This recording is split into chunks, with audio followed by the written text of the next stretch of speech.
What's up everybody, Philly's Finest here, aka Mobeach12. Back at you guys with another recap video, and today talking about the Eagles' 32-14 loss to the Cincinnati Bengals. Terrible game once again. It's just becoming redundant at this point in the season. No effort at all. Nobody seems to care. Everyone's getting their paychecks. I stopped caring after the second quarter. It just was so apparent that the Eagles were not going to give a crap about this game. Carson Wentz threw it 60 times. 60 times. That's insane for any quarterback, let alone a rookie. Let alone a rookie coming from a Division I AA school.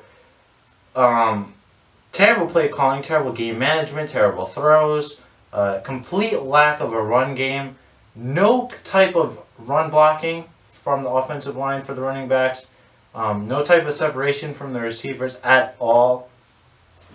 Carson Wentz sailing on throws. It was the defense playing terrible. It was just a perfect recipe for a terrible game. Like I said, Carson Wentz dropped back 60 times, and he did not look good at all. By no means did he look rattled. Carson Wentz never looks rattled, and I love that about him. But his mechanics really need some work. This offseason, Carson Wentz needs to learn how to stop staring down receivers. He needs to shorten his throwing motion. He needs to learn how to pump fake to get defenders to bite on a couple of these plays if no one's open. He needs to learn how to sense pressure sometimes, because sometimes he stands in the pocket. Either he's not feeling it, or he's just sort of, I don't know, trying to ignore it, thinking the offensive line to get there. He needs to learn how to sense pressure a little bit better. But today was just evident of the Eagles' problems as a whole. No offensive line, no run game. Carson Wentz still needs work. Receivers not getting separation. Defensive line is way overrated apparently because they suck. Fletcher Cox can't get to the quarterback. Brandon Graham got to the quarterback and got a BS roughing the passer call. But other than that, what does he do? Connor Barwin sucks. The corners suck. Jalen Mills I was starting to get a little faith in. And you know what? Jalen Mills is the best corner on the team. But he still let up a couple of big plays. So I don't understand what... The whole team is terrible, to be honest. The whole team is terrible. And I think it all starts with the head coach. And the head coach, Doug Peterson, is a doormat. He's a doormat. He's a rug. Players walk all over him. They don't respect him at all. They don't play hard for him because they don't care. Oh, Doug Peterson? Who the heck is Doug Peterson? What has Doug Peterson done? He's been a backup his whole career.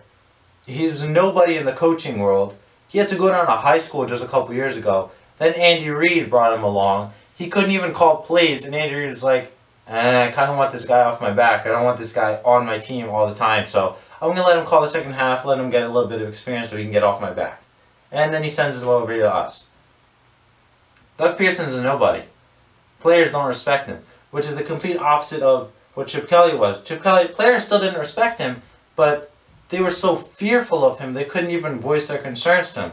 With Doug Peterson, he's a doormat. You voice your concern to him, he'll get it done lickety split. Hey, yo, Doug, let me get some ice cream. Oh, you got it, Fletcher. Oh, anything for you, big boy. It's like, are you kidding me? Doug Peterson is a nobody. It all starts with him. Next up is Carson Wentz. His mechanics are really bad. His throw motion is really long, gets a lot of balls batted down. Carson Wentz is 6'4" or 6'5". He should not be getting balls batted down. Now I know Carlos Dunlap is a big boy and he has some long arms and he's known for batting down balls. But, you know, a pump fake or two, that'll help Carson Wentz, but apparently you don't know how to do that. Receivers are really bad. Paul Turner, everything thrown his way basically was a catch, except for that one throw, but that was just a bad throw by Wentz. But Paul Turner, what do we tell you about him? He can catch, he can make plays, and it's taken till what? What is this, week 13, week 14 for him to finally play? It's a joke. This team is a joke. This coach is a joke. This owner is a joke. Everything about this team is a joke. They really are. And while the Sixers suck, they're fun to watch.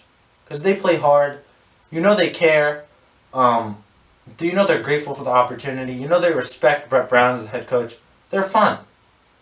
The Flyers, well, they've been winning recently, but in the beginning of the year, you know, a little shaky. But they were fun because they scored goals. They got into it. They gave their heart.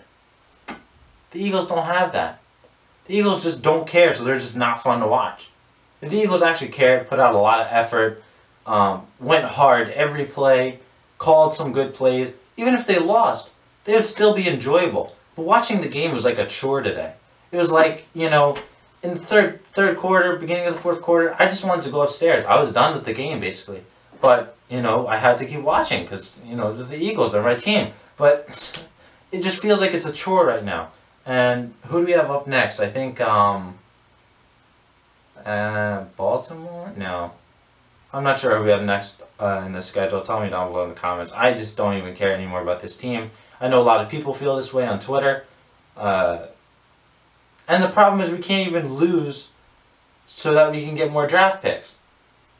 Because we don't control our first round pick, Minnesota does. And I think Minnesota, they've definitely fallen back to earth. I think they're 6-6. So we better hope they keep losing for us to go out there and get a decent draft pick. But Harry Roseman, last year we thought it was a challenge for you. And you stepped up to the plate. You got rid of bad contracts and bad players like Byron Maxwell, Kiko Alonso, stuff like that. Kudos to you. This year is going to be even tougher for you in the offseason. Prove us wrong. Prove us that you're not the old Howie who's going to go out and sign a bunch of random or just a bunch of big name contracts that won't fit in our scheme or our system. Come on, Howie. Show us what you can do. Bring back Deshaun Jackson. He'll fit in with the team because he knows the team. He knows the system somewhat because of a Doug Peterson. Bring in a number 1 corner. Draft him. Get him through free agency. Make sure he fits with the system. Draft some O-linemen. We need some O-linemen. We need tackles. We need guards. We need a center. We need to retool the whole entire offensive line. Lane Johnson is 1 failed drug test away from being suspended for 2 years, and he's out. Jason Peters on the last legs of his career, and he's terrible. Who are you going to rely on? Jason Kelsey, who doesn't even know how to snap the ball. Wentz is clapping for it. I need the ball, Jason. And he's... Oh, snap ball, delay of game. He sucks. He's terrible. Steven Wisniewski actually isn't bad. Brandon Brooks actually isn't bad. Those are the only 2 people you have. You have a couple of guards. That's it on the offensive line. So, I'm rambling right now. Don't even know what to say. Follow me on Twitter for updates and stuff like that. Follow me on Instagram. Like my Facebook page. No more highlights for the Flyers like that. No more highlights before these recap videos. The copyrights are just building up. They're building up, and it's only a matter of time before my channel gets a strike. You can only get so many notices on a YouTube channel before YouTube comes in and says, okay, you know what? You've been uploading a lot of content that isn't yours. So we're going to have to hit you with a strike. I'm not trying to get my channel taken down. So expect highlights that I make myself and not just highlights I get off NFL.com or NHL.com or wherever. This has been Philly's Finest Productions, aka MoBeats12. Subscribe, click on the little bell so you know every time I upload a video. I'm out. Peace!